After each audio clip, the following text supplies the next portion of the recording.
अब हम देखते हैं आवर्ती जमा खाता। आवर्ती जमा खाता होता क्या है? आवर्ती जमा खाते में हम लोग जो पैसा रहता है, रकम, छोटा छोटा रकम, इसको हर महीने हम लोग बैंक में जमा करते हैं। जैसे LIC में जमा करते हैं। LIC का नाम सुने होंगे, ठीक है। LIC में या जीवन बीमा जो होता है उसमें जब हम पैसा हर महीने 100 रुपया, 150 रुपया, कोई 500, कोई 1000 रुपया, कोई 1500 रुपये हर महीने उसमें क्या किया जाता है, उसमें जमा किया जाता है। तो आवर्ती जमा खाता भी उसी प्रकार होता है। हम बैंक में छोटी छोटी रकम बचत के रूप में हम लोग हर महीने एक रकम जमा करते हैं, वो होता है आवर्ती जमा खाता, ठीक है। तो यहाँ वसीम है, वसीम ने पंजाब नेशनल बैंक में 200 रुपये हर महीने जमा कर रहा है। 200 रुपये वो प्रति माह की दर से क्या कर रहा है, वो 5 वर्ष के लिए जमा कर रहा है, आवर्ती जमा खाता खोला। यदि ब्याज की दर, बैंक ऐसा नहीं है कि 200 रुपये हर महीने जमा कर रहा है तो उसको 200 रुपये हर महीने जमा कर रहा है तो जितना जमा करेगा 5 साल में उतना ही पैसा मिलेगा। उसके ऊपर उसको बैंक ब्याज भी देता है, याद रखना। और ब्याज किस दर से देगा? 6% की दर से देगा। परसेंट हमेशा 100 में बनता है। मान के चलो उसने 100 रुपये जमा किया, 2 मिनट के लिए समझ लेते हैं, उसने 100 रुपये जमा किया तो 100 रुपये का 6% कितना होगा? 6 रुपये होता है। उसी प्रकार उसने जितना जमा करेगा 5 साल में हो सकता है 2 लाख जमा किए, 3 लाख जमा किए, तो उसका 6% निकाल के जितना भी होगा उसका उसको ब्याज के रूप में उसको मिलेगा, ठीक है। तो ये होता है आवर्ती जमा खाता, जिसमें कोई छोटी छोटी राशि, ठीक है, हम लोग हर महीने जमा करते हैं। तो आवर्ती जमा खाता के लिए सबसे पहले यहाँ पर देख लो मूलधन क्या है। मूलधन या फिर मासिक जमा राशि। पहला यहाँ पर लिखते हैं हल बराबर मासिक जमा या महीने में जमा किया हुआ राशि। कितना जमा कर रहा है वो? 200। मासिक जमा धन, जिसको हम लोग P से नाम देते हैं। तो मासिक जमा धन कितना जमा कर रहा है हर महीने वो? 200 रुपए। तो यहाँ पर लिख देना 200, ठीक है। उसके बाद माह की संख्या लिखते हैं। माह की संख्या, अब यहाँ ध्यान देना, माह की संख्या मतलब समय को हम लोग n से ही डिनोट करते हैं, याद रखिए।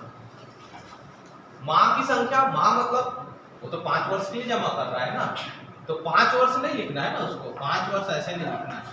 माह की संख्या बोला है तो एक साल में 12 माह होते हैं, तो 5 वर्ष में कितने हो जाएंगे? सीधे सीधे माह की संख्या कितना हो जाएगा? 5 गुणा 12 कर देना, तो 12 पंचे कितना हो जाएगा? यहाँ पर अपना आंसर 60 माह। तो माह की संख्या कितनी हो जाएगी? 60 माह। तो ये है 5 वर्ष में लिखना है, 5 गुणा 12 मतलब कितना माह हो गया टोटल? 60 माह। तो माह की संख्या हो जाएगी 60 माह, ठीक है। दर, यहाँ ब्याज की दर, बैंक कितना दर से उसको देगा? ब्याज। तो यहाँ ब्याज की दर, ब्याज की दर हम R से डिनोट करते हैं। ब्याज की दर का सूत्र होता है, सूत्र बोलता हूँ, ब्याज की दर कितना है यहाँ पर? 6% है। तो ब्याज की दर है यहाँ 6%। वार्षिक लिखा है तो यहाँ वार्षिक लिख सकते हैं, ठीक है। आवर्ती जमा खाता का सूत्र मैं लिख रहा हूँ, ब्याज का सूत्र होता है, ये सिर्फ ब्याज का। तो ब्याज का सूत्र होता है, यहाँ पर लिख सकते हो मासिक जमा धन गुणा दर बटे में 100 गुणा माह की संख्या गुणा माह की संख्या प्लस 1 और बटे में 24, ठीक है। इसको ऐसे भी लिख सकते हैं, माह की संख्या, मासिक जमा धन को हम लोग P से डिनोट करते हैं, तो इसको लिख सकते हो P। दर को हम लोग R से डिनोट करते हैं, R। बटे में लिख देना है 100 गुणा माह की संख्या को n से डिनोट करते हैं, तो n। अब गुणा कर सकते हो या ब्रैकेट लगा सकते हो। माह की संख्या प्लस 1, माह की संख्या को n से डिनोट करते हैं, तो n प्लस कितना हो जाएगा? 1 बटे में 24, बटे में 24। कहीं कहीं 1/12 ऐसे लिखा होता है, यहाँ 1/12, यहाँ 2 लिख देते हैं, तो उस तरीके से भी सूत्र को लिख देते हैं, ठीक है।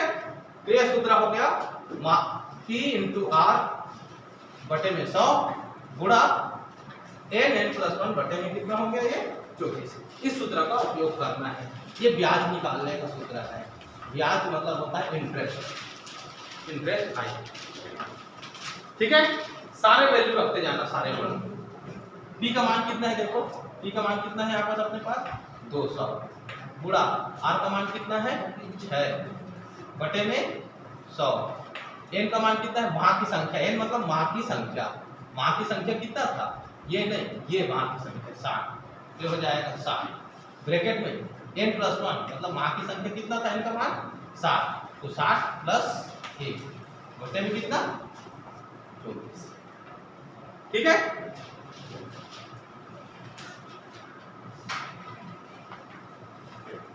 इसका आगे मैं बता देता हूँ, इधर इसके आगे मैं बता देता हूँ। ये जीरो कैंसिल कर देना, 6 दूनी कितना हुआ यहाँ पर अपने पास, ये अलग है ना उधर, इसके नीचे का इधर बताना।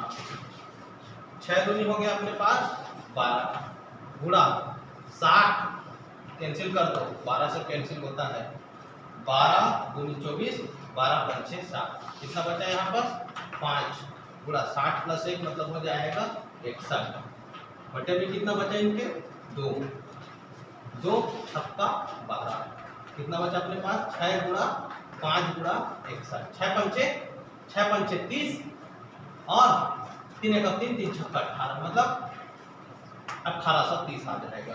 तो ब्याज कितना निकल गया अपना, ये निकल गया अपना ब्याज, ब्याज कितना निकल गया यहाँ पर 1830, यहाँ पर लिख सकते हैं ब्याज, ब्याज का मान कितना निकल गया 1830। ठीक है, तो ये अपना निकल गया ब्याज, ये सिर्फ ब्याज निकला।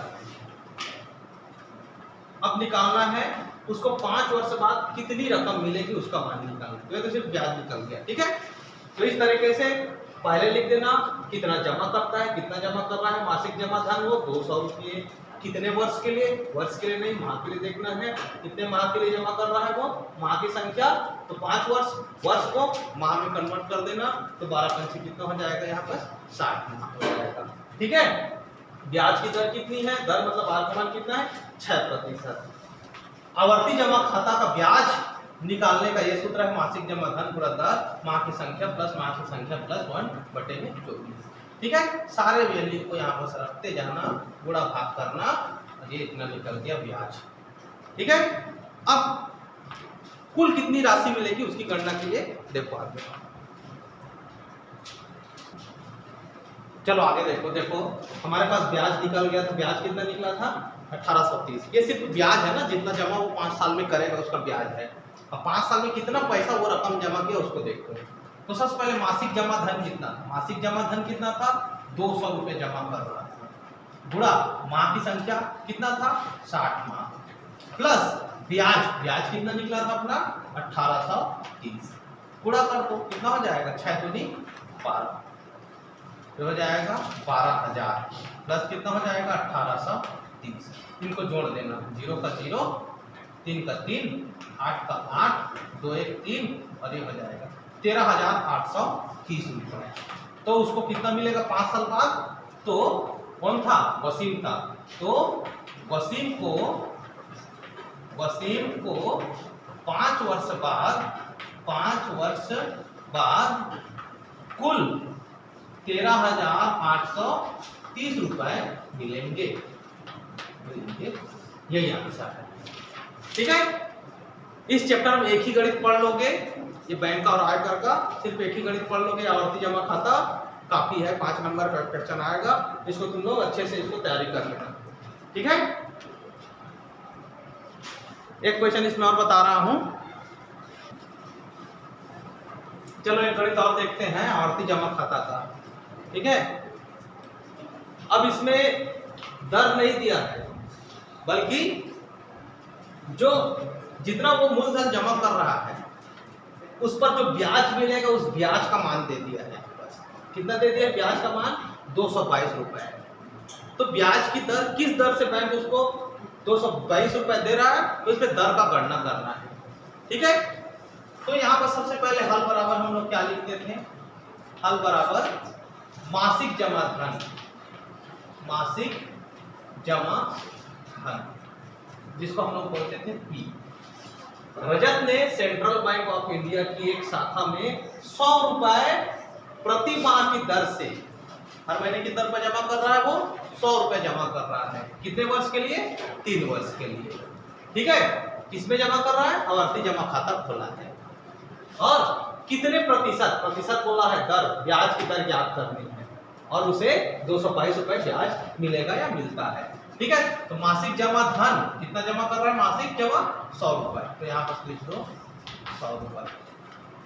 दूसरा, माह की संख्या, माह की संख्या, माह की संख्या किससे डिनोट करते थे, एन। डायरेक्ट माह की संख्या देख लो, लिख दो 3 वर्ष, 3 वर्ष को माह में कन्वर्ट करोगे तो 12 3 36, तो डायरेक्ट यहाँ पर लिख सकते हो 36 माह, और ऐसे ना लिखना हो तो यहाँ पर लिख दो 3 वर्ष। 3 वर्ष को हम लोग माह में कन्वर्ट करेंगे तो 3 गुणा कितना कर देना 12, मतलब कितना हो जाएगा 12 दिया 36 माह, ये हो गया। ठीक है, अब यहाँ पर दर, ब्याज की दर वही तो निकालना है, तो माना ब्याज की दर यहाँ पर लिख लेना, माना की दर कितना मान लेना आर। ठीक है, आर है, ऐसे लिख सकते हो, या आर बराबर ऐसे भी लिख सकते हो, आर बराबर क्वेश्चन मार्क ज्ञात करना है। ठीक है, सूत्र है आवर्ती जमा खाता का ब्याज निकालने का सूत्र मैं अभी बताया, इंटरेस्ट निकालने का सूत्र होता है P into r divided 100 into कितना होता था n, और होता था n+1 बटे में होता था 24।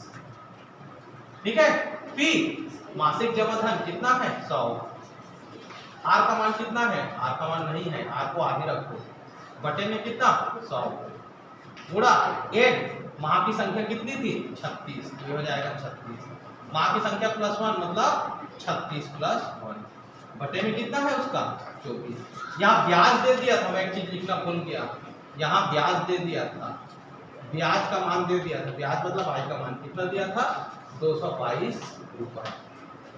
ठीक है, 222 रुपए दे दिया ब्याज, तो ब्याज आई के जगह में रख देना है कितना अपने को 222 रुपए, यहाँ पर दे दिए, 100 कैंसिल कर दो, यहाँ हो जाएगा 222 बराबर आर को आर रखो गुणा 36 को कैंसिल कर दो, 12 दूनी 24, 12 तिया 36, कितना हुआ यहाँ पर 3 गुणा 36 एक कितना हो जाएगा 37, बटे में कितना बचा है अपना 2। अपने को आर का मान निकालना है, जिसका वैल्यू निकालना है उसको इस साइड कर दो, तो आर गुणा 3 गुणा 37 बटे में इसके बटे लिखो, पूरे एक बटे लिख सकते हो कितना है 2 बराबर कितना 222।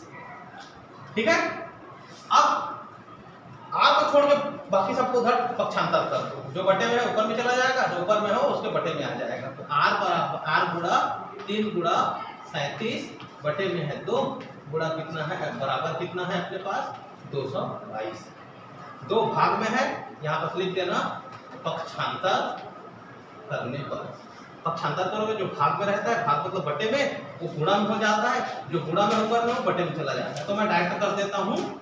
ठीक है, जो बटे में ऊपर चला जाएगा मतलब 222 गुणा कितना हो जाएगा 2 बटे में, ये गुणा में था ऊपर में था, ये कहाँ चला जाएगा सब का सब पूरा नीचे में आ जाएगा 37।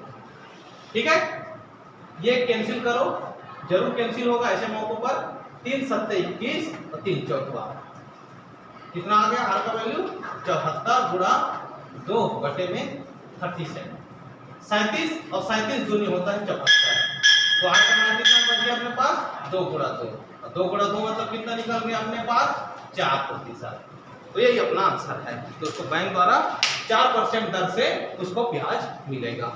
ठीक है, तो जो ब्याज निकालने वाला दर निकालने वाला गणित में बस इतना ही निकालना है और बहुत इजीली तरीके से इसको हम निकाल सकते हैं। ठीक है, तो इस तरीके से तुम लोग आवर्ती जमा खाता ही बस पढ़ लेना, इस चैप्टर से एक क्वेश्चन पढ़ लोगे काफी है। चलो ठीक है।